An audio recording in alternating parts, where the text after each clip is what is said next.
नमस्कार। RRC news के हिंदी समाचार बुलेटिन में मैं मानसी आपका स्वागत करती हूँ। सबसे पहले एक नजर आज की सुर्खियों पर। हेडलाईन्स प्रस्तुत करता आरआरसी ब्रॉडबँड। महाराष्ट्रात कुठेही मिळणार नाही इतक्या कमी दरात high speed internet broadband connection. अकोल्यातील ग्राहकांच्या हिताला सर्वोच्च प्राधान्य। लंबी प्रतीक्षा के बाद शहर पर मेहरबान हुई बरखा रानी। 2 दिनों से जारी बारिश के कारण फसलों को मिला जीवनदान। शहर के अलंकार मार्केट में लगी आग बुझाने के लिए बारिश में दमकल कर्मियों को करना पड़ा प्रयास।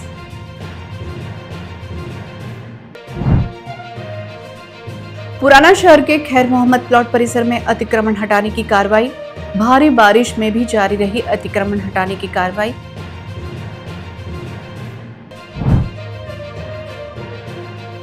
वाशिम जिले के कामर गांव की जिला परिषद स्कूल में ठेकेदार का अजब काम। जोरदार बारिश में किया गया सीमेंट कंक्रीट का काम।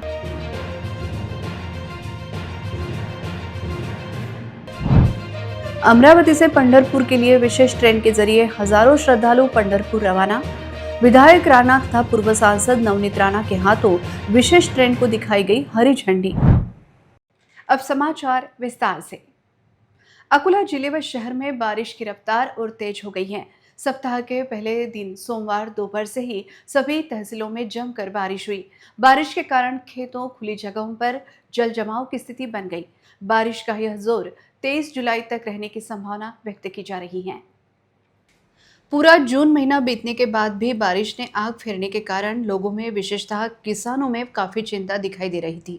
बारिश न होने के कारण जहां शहरवासियों पर पेयजल की किल्लत का संकट मंडरा रहा था, वहीं बारिश के अभाव में खेतों में बुआई की गई फसल भी सूख रही थी। लोग बेसब्री से बारिश का इंतजार कर रहे थे। आखिरकार सोमवार से बारिश ने जिले में जोरदार दस्तक दी। आज मंगलवार को सुबह से शहर में बारिश का जोर दिखाई दिया, जिससे नागरिकों को फिर से एक बार अलमारी में रखे रेनकोट व छातों को बाहर निकालना पड़ा। इस बारिश के कारण जिले के जलाशयों का जलस्तर बढ़ने में मदद मिलने वाली है। वहीं दूसरी ओर बारिश में आपदा की संभावना को देखते हुए जिला प्रशासन ने अलर्ट जारी किया है। जलाशयों के करीब जाने और तेज बारिश में बेवजह बाहर निकलने से बचने का आह्वान किया गया है। जुलाई का एक पखवाड़ा बीत जाने के बाद अब बारिश तेज हुई तो कृषि कार्य भी रफ्तार पकड़ सकते हैं। लगातार होने वाली बारिश से किसानों को राहत मिली है। बारिश के कारण शहर के कई मार्गों पर जल जमाव की स्थिति देखने मिली। 3 दिन पहले तक जिले में 0% भी बारिश नहीं थी, लेकिन कल सोमवार तथा आज मंगलवार तक जिले में झमाझम बारिश जारी रही। प्रादेशिक मौसम विभाग के अनुसार विदर्भ में 23 जुलाई तक हल्की तथा मध्यम स्वरूप की बारिश होने की संभावना है। प्रादेशिक मौसम केंद्र नागपुर के भविष्यवाणी के हिसाब से 21 और 22 तारीख को वाइड स्प्रेड रेन की फोरकास्ट की गई है। 23 एवं 24 तारीख को फेयरली वाइड स्प्रेड है, मतलब सभी जगह हल्की से मध्यम वर्षा होने का अनुमानित संभावना व्यक्त की गई है। शहर के अलंकार मार्केट परिसर की ऊपरी मंजिल पर बनी एक दुकान में आज मंगलवार को दोपहर अचानक आग लग गई। घटना के कारण परिसर में एक ही खलबली मच गई थी। भारी बारिश में आग को बुझाने के लिए दमकल विभाग के कर्मचारियों को कड़ी मशक्कत करनी पड़ी।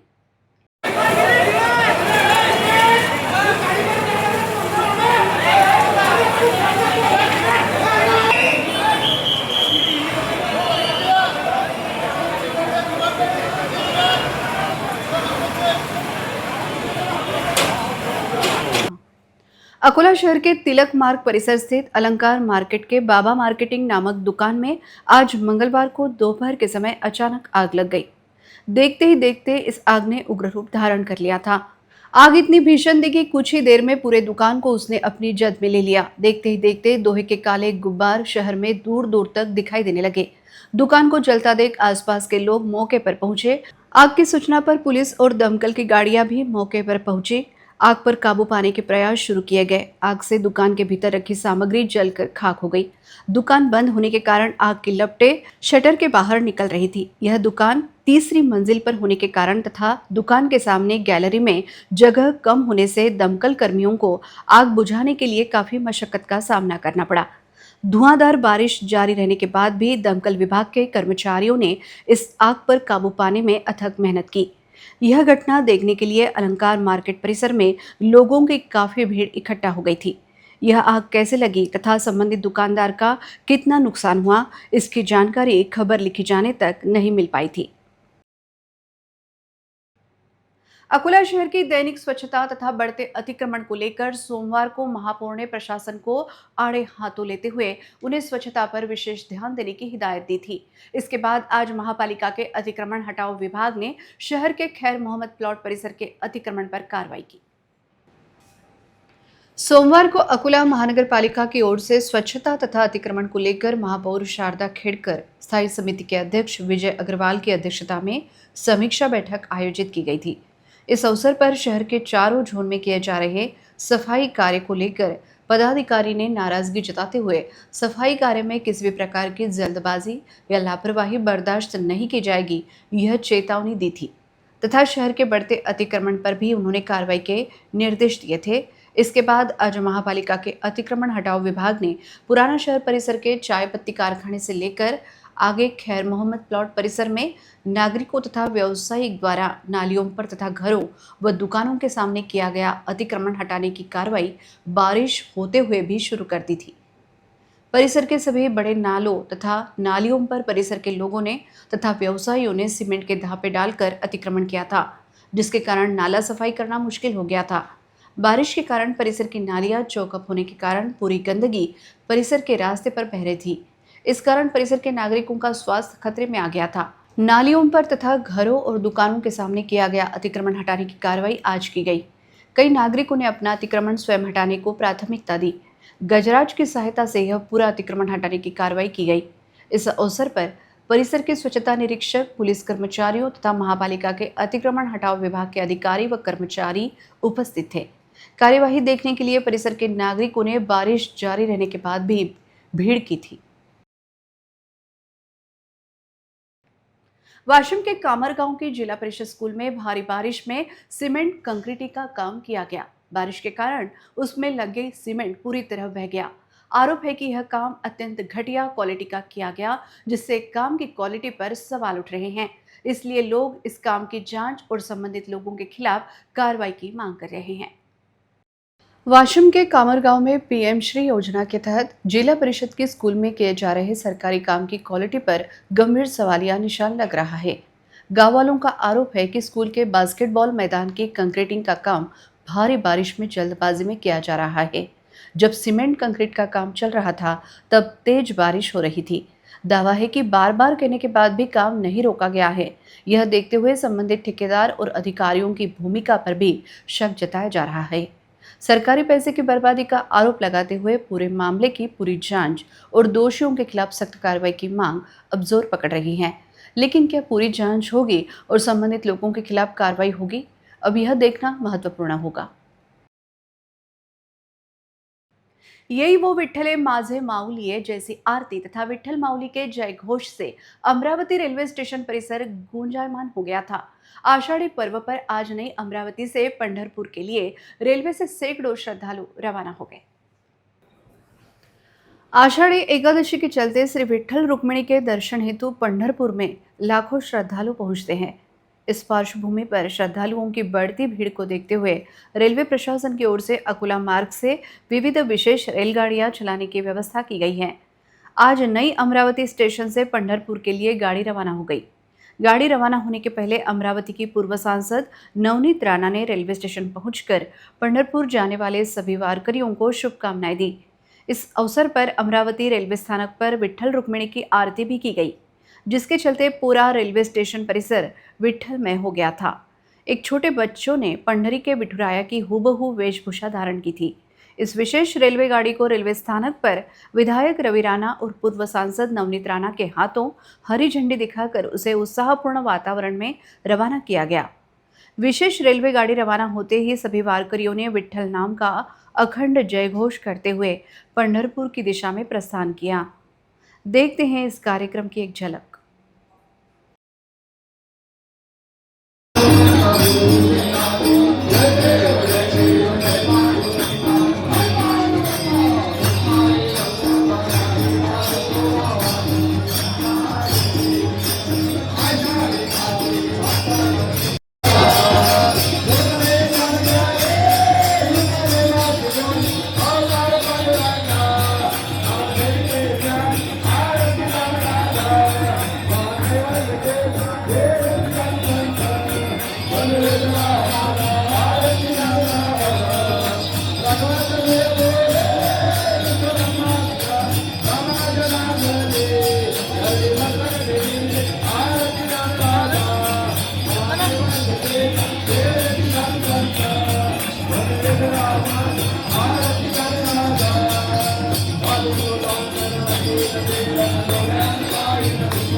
नीट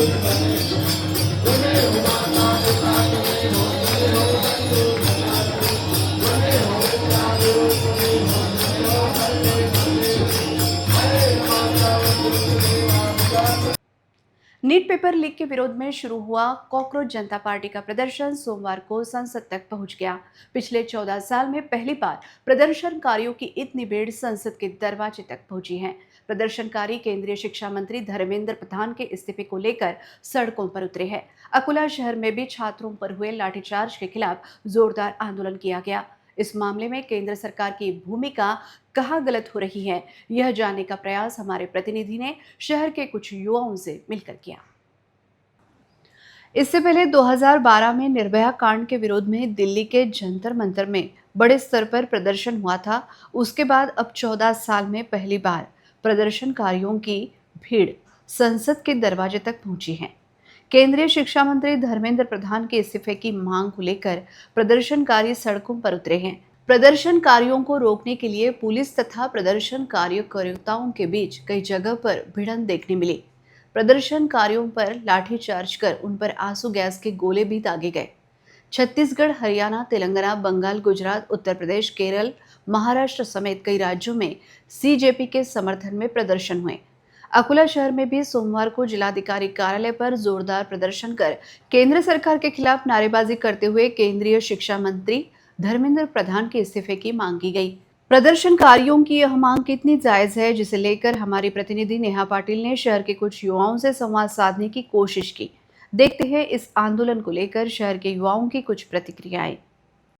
काय वाटतं तुम्हाला की शिक्षण मंत्र्यांनी राजीनामा द्यायला पाहिजे का? हो, नक्कीच द्यायला पाहिजे. कारण की जे नीट पेपर फुटी होत आहे, सरकारी जे गव्हर्नमेंट एक्झाम होत आहे त्यात वारंवार असे पेपर फुटी होत आहे.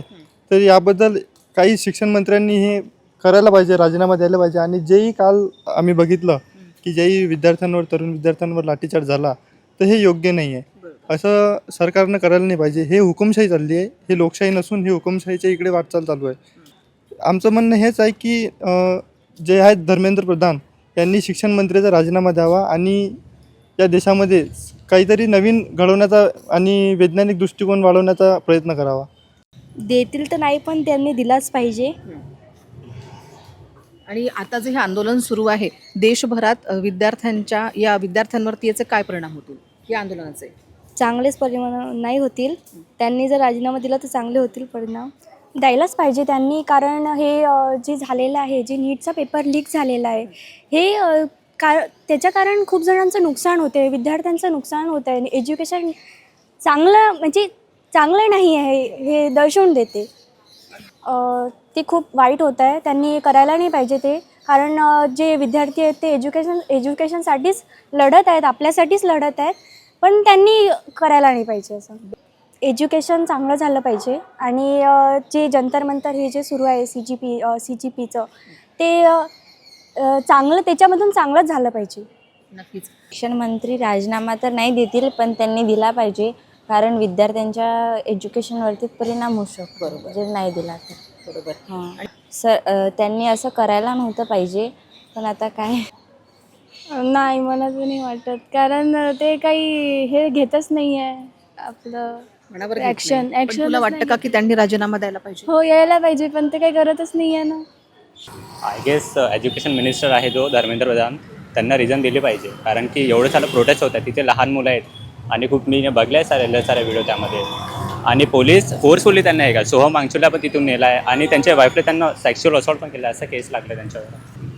आय गेस ते फ्युचर आहे ना ॲज अ स्टुडंटचं. आणि खूप सारे पेपर्स लीक केले आहेत त्यांना, म्हणजे नाही की बस नीट, SSC पण केला आहे, बँकिंगचे पण केलं आहे. आय गेस ते प्रोटेस्ट चांगलं आहे. वाटतं तुला की शिक्षण मंत्र्यांनी राजीनामा द्यायला पाहिजे? आय गेस हो, दिलं पाहिजे त्यांना. देतील काय, म्हणजे मला असं वाटतं त्यांना दिलाच पाहिजे, कारण जे पेपरच्या बद्दल असं लीक चालू आहे ते खूप चुकीचं आहे. मुलांच्या भविष्यावर खूप त्याच्यावर परिणाम होत आहे, सुसाईड वगैरे. एक पण पेपर आजपर्यंत असं चांगला झालं नाही. 24, 25 नीट सगळे लीकच. त्याच्यानंतर TET, MPSCचं सगळे एक्झाम लीकच होत आहे. तर जे जंतर मंतर दिल्लीमध्ये जे चालू आहे CGP प्रोटेस्ट, तो अगदी बरोबर आहे, तो झालाच पाहिजे. आणि सरकारकडून आमची हीच अपेक्षा आहे की त्यांना शिक्षा झालीच पाहिजे आणि ते राजीनामा दिलाच पाहिजे त्यांनी. परिणाम होतील म्हणजे शिक्षण खूप चांगलं याच्यात चालेल, सगळ्यांना जॉब्स मिळतील, सुसाईड नाही होईल, कोणाची फॅमिली डिस्टर्ब नाही होईल, सगळ्यांना चांगला शिक्षणाचा म्हणजे फायदा होईल, सगळं जॉबलेस नाही राहतील. एमआईडीसी की नकली गुटखा फैक्ट्री केस में मुख्य आरोपी गौरव शर्मा अभी तक गिरफ्तार नहीं हुआ है। इस वजह से अकोला पुलिस की भूमिका पर संदेह निर्माण हो रहा है। इन सभी आरोपियों पर मकोका के तहत कार्रवाई की मांग हो रही है, लेकिन अभी तक यह कार्रवाई नहीं हुई है, जिसे लेकर शहर के नागरिकों ने विविध प्रतिक्रिया व्यक्त की। आणि हे जे गुटखा माफिया आहेत अजूनही यांच्यावर मकोका लागलेला नाही आहे. काय वाटतं तुम्हाला याबद्दल की गौरव शर्मा हा अजूनही फरार आहे, याबद्दल आपलं काय मत असेल? ते पोलिसांचाच हात आहे त्याच्या पाठीमागे. पकडला का जात नाही? एवढी मोठी पोलीस यंत्रणा आहे. दुसरा आरोपी पकडला जातो आणि हा का पकडला जात नाही? सगळा पैशाचा खेळ आहे आणि त्याच्यामुळेच हे आरोपी मोकाट फिरत आहेत. त्यात आपलं भ्रष्टाचारच आहे, बाकी काय आहे. ते हे माणसं असे आहे की यांच्यावर खूप पैसा असते आणि त्यांना पैसा खाऊ घातला की मग ते तसेच सुटून जातात. मग त्यांच्यावर कोणती कारवाई होतच नाही, होते फक्त गरीबावरच कारवाई, बाकी काहीच नसते. आपल्या अकोल्यात एवढा मोठा गुटखा येतो, याला नेमकं जबाबदार तुम्हाला कोण वाटतं? जबाबदार कोणीच नाही. त्या गुटख्याच्या मागं आहे की नाही फक्त मोठे मोठे माणसंच आहे, बाकी कोणीच नाही. आता गरीब माणसाला सवय कोण लावते? मोठे माणसं.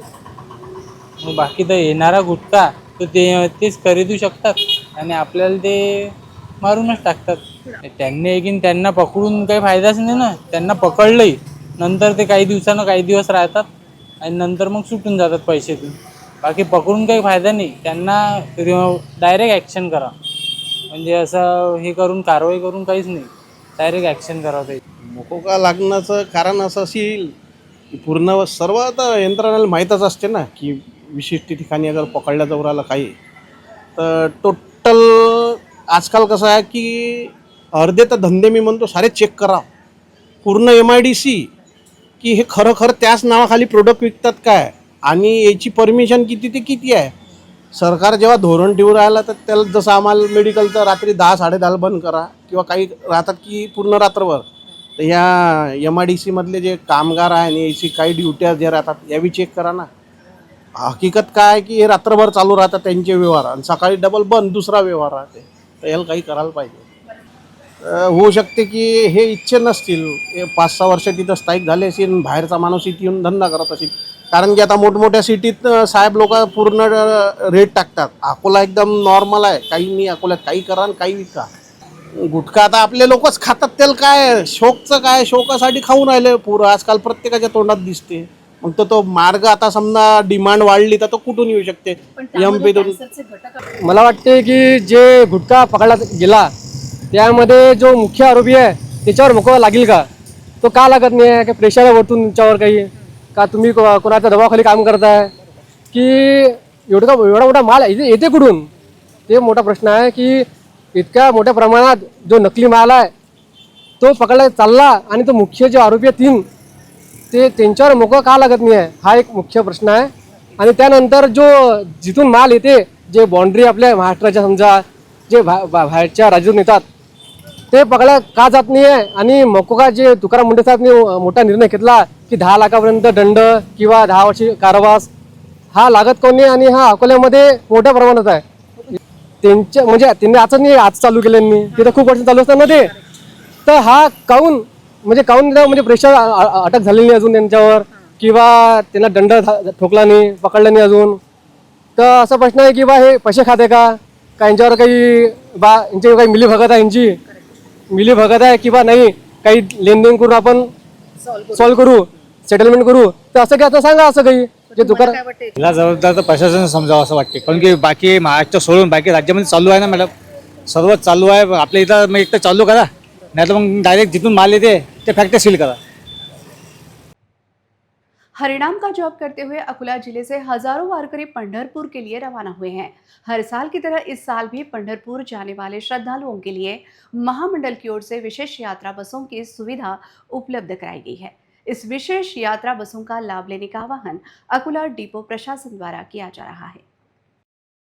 अकोला जिले से हजारों वारकरी शनिवार 25 जुलाई को आषाढ़ी एकादशी के मौके पर विट्ठल रुक्मिणी के दर्शन के लिए पंढरपुर जाते हैं। इस साल अकोला के मुख्य बस स्थानक से वारकरियों के लिए 50 यात्रा बसेस उपलब्ध कराई गई हैं। महामंडल के ऐलान के मुताबिक इस साल भी विशेष यात्रा बसेस 17 जुलाई से शुरू होनी थी, लेकिन यात्रियों की मांग को देखते हुए 16 जुलाई से ही यात्रा बसें शुरू की गई हैं। अब तक 49 फेरियां हो चुकी हैं और 2200 से ज़्यादा वारकरी पंढरपुर के लिए रवाना हो चुके हैं। हर साल की तरह इस साल भी अकोला पंढरपुर यात्रा गाड़ियों को वारकरियों का जबरदस्त प्रतिसाद मिल रहा है। डिपो मैनेजर अरविंद पिसोड़े की जानकारी के मुताबिक यात्रियों की संख्या 45 होने के बाद बस को पंढरपुर भेजा जा रहा है। अकोला पंढरपुर बस का किराया 930 रुपये है और महिलाओं से 490 रुपये टिकट लिया जा रहा है। अब तक अकोला पंढरपुर के लिए 49 फेरियां निकल चुकी हैं। 2200 से ज़्यादा यात्रियों ने स्पेशल यात्रा बस का फ़ायदा उठाया है। यह देखते हुए आषाढ़ी एकादशी तक ज़्यादा से ज़्यादा यात्रियों ने इस विशेष यात्रा बसों का लाभ लेना चाहिए। आत्तापर्यंत आपल्या अकोला बसस्थानकावरून 49 फेऱ्या ह्या पंढरपूरकरता गेलेल्या आहेत. त्या फेऱ्यामध्ये जवळपास 2200 प्रवाशांनी प्रवास केलेला आहे. टोटल एकादशीच्या दिवशी आपल्या 50 बसेस एकादशीपर्यंत मुक्कामी पंढरपूरला पोहोचतील अशाप्रमाणे आपलं यात्रेचं नियोजन केलेलं आहे. परंतु तरी प्रवासी उपलब्धता पाहून प्रवाशांच्या मागणीनुसार बस उपलब्ध करून दिल्या जात आहे. जास्तीत जास्त प्रवाशांनी या बसेसचा प्रवासाचा लाभ घ्यावा. सदर बसेसमध्ये सध्या सर्व प्रकारच्या सवलती लागू असून पंढरपूर जाणाऱ्या प्रवाशाकरिता पूर्ण तिकिटे 970 रुपये असून महिलांकरिता 490 रुपये तर वन फोर वाल्यांकरिता 240 रुपये प्रवास भाडे आकारण्यात आलेले आहे आणि सर्व सवलती लागू असून जास्तीत जास्त भाविक भक्तांनी वारकऱ्यांनी या एस टी प्रवासाचा लाभ घ्यावा असं मी राज्य परिवहन महामंडळाच्या वतीने आपणास आवाहन करतो. वाशिम के जिलाधिकारी ने वाशिम में चल रहे मल्टी स्पेशलिटी हॉस्पिटल के काम का निरीक्षण कर अस्पताल के काम की समीक्षा की। जिलाधिकारी ने इस अस्पताल का निर्माण कार्य तुरंत पूरा करने के निर्देश दिए। कहा जा रहा है कि इस मल्टी स्पेशलिटी हॉस्पिटल के शुरू होने के बाद मरीजों को इलाज के लिए जिले से बाहर जाने की जरूरत नहीं पड़ेगी। वाशिम के जिलाधिकारी योगेश कुंभेजकर ने वाशिम जिले में आरोग्य सुविधाओं को मजबूत करने वाले मल्टी स्पेशलिटी हॉस्पिटल का निर्माण कार्य तुरंत पूरा करने के निर्देश संबंधित अधिकारियों को दिए। उन्होंने आज स्वयं जिला सामान्य अस्पताल परिसर में चल रहे इस मल्टी स्पेशलिटी अस्पताल के निर्माण कार्य का निरीक्षण कर पूरे काम का जायजा लिया। इस मौके पर संबंधित अधिकारियों को अस्पताल के अन्य बाकी काम तुरंत और उच्च दर्जे से पूरा करने के आदेश दिए। इसके अलावा उन्होंने जिला अस्पताल में डिस्ट्रिक्ट कैथ लैब समेत कई विकास कामों का भी निरीक्षण किया। वाशिम में मल्टी स्पेशलिटी अस्पताल के चालू होने के बाद जिले के लोगों को दिल की बीमारी समेत कई गंभीर बीमारियों के लिए आधुनिक उपचार की सुविधाएं वाशिम जिले में ही उपलब्ध होगी, जिससे मरीजों को इलाज के लिए दूसरे जिलों में जाने की परेशानी काफ़ी कम हो जाएगी। वाशिम शहर के पाटनी कमर्शियल कॉम्प्लेक्स में रात के समय एक अज्ञात चोर ने दुकान का शटर तोड़कर 1 लाख रुपए का सामान पार कर दिया। चोरी की यह घटना सीसीटीवी में कैद हो गई है और उसके आधार पर पुलिस चोर की तलाश कर रही है। चोरी की इस घटना से व्यापारियों में दहशत फैल गई है। वाशिम शहर के पाटनी कमर्शियल कॉम्प्लेक्स में आधी रात को एक अज्ञात चोर ने एक दुकान में घुसकर करीब 1 लाख रुपयों की सामग्री गायब कर दी। गणराज एग्रो एजेंसी की दुकान का शटर तोड़कर अज्ञात चोर ने चोरी की घटना को अंजाम दिया। कॉम्प्लेक्स की कुछ और दुकानों के शटर भी तोड़ने की कोशिश की गई, हालांकि यह चोर कामयाब नहीं हो सका। सुबह जब दुकान मालिक दुकान खोलने आया तो उसने देखा कि दुकान में चोरी हो गई है। पुलिस को इसकी जानकारी देने के बाद पुलिस मौके पर पहुंची। पुलिस ने पंचनामा कर वाशिम शहर पुलिस स्टेशन में अज्ञात चोर के खिलाफ केस दर्ज किया। चोरी की यह पूरी घटना सीसीटीवी में कैद हो गई और पुलिस उसके आधार पर चोर की तलाश कर रही है। घटना सामने आने के बाद परिसर के अन्य व्यापारियों में हड़कंप मच गया है और मांग की जा रही है कि पुलिस आरोपी को तुरंत गिरफ्तार करे और रात में पुलिस की गश्त बढ़ाए।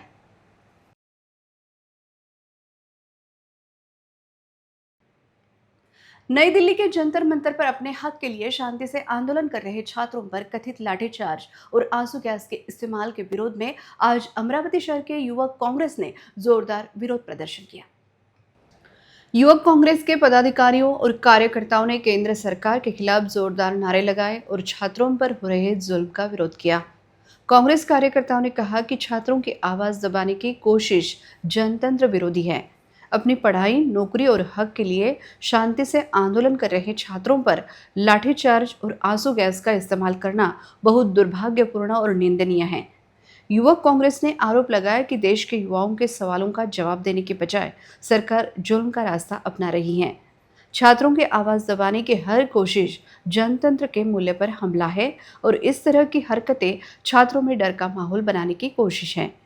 युवक कांग्रेस हमेशा छात्रों के जायज हक के लिए मजबूती से खड़ी रहेगी। इस अवसर पर केंद्र सरकार के खिलाफ जोरदार नारेबाजी की गई। पुलिस में इन सभी कार्यकर्ताओं को हिरासत में लेकर प्रतिबंधात्मक कार्रवाई की। आंदोलन में बड़ी संख्या में युवक कांग्रेस के पदाधिकारी व कार्यकर्ता उपस्थित थे। अंत में एक नजर आज के सुर्खियों पर। हेडलाइन्स प्रस्तुत करता RRC ब्रॉडबँड।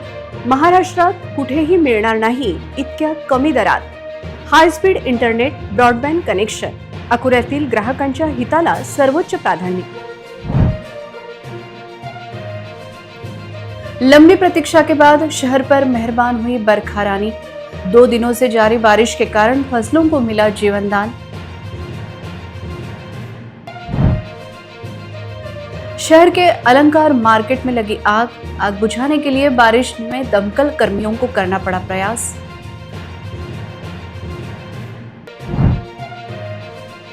पुराना शहर के खैर मोहम्मद प्लॉट परिसर में अतिक्रमण हटाने की कार्रवाई। भारी बारिश में भी जारी रही अतिक्रमण हटाने की कार्रवाई।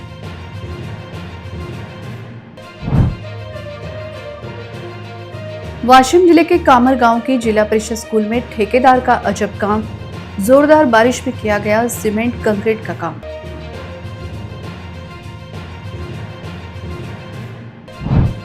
अमरावती से पंढरपुर के लिए विशेष ट्रेन के जरिए हजारों श्रद्धालु पंढरपुर रवाना। विधायक राणा तथा पूर्व सांसद नवनीत राणा के हाथों विशेष ट्रेन को दिखाई गई हरी झंडी। समाचार के लिए देखते रहिए RRC न्यूज। जिन दर्शकों ने अभी तक RRC का यूट्यूब चैनल सब्सक्राइब नहीं किया उन्होंने बस सब्सक्राइब करना चाहिए। फिर मिलते हैं शहर की ताज़ा जानकारी और महत्वपूर्ण घटनाओं के साथ। नमस्कार।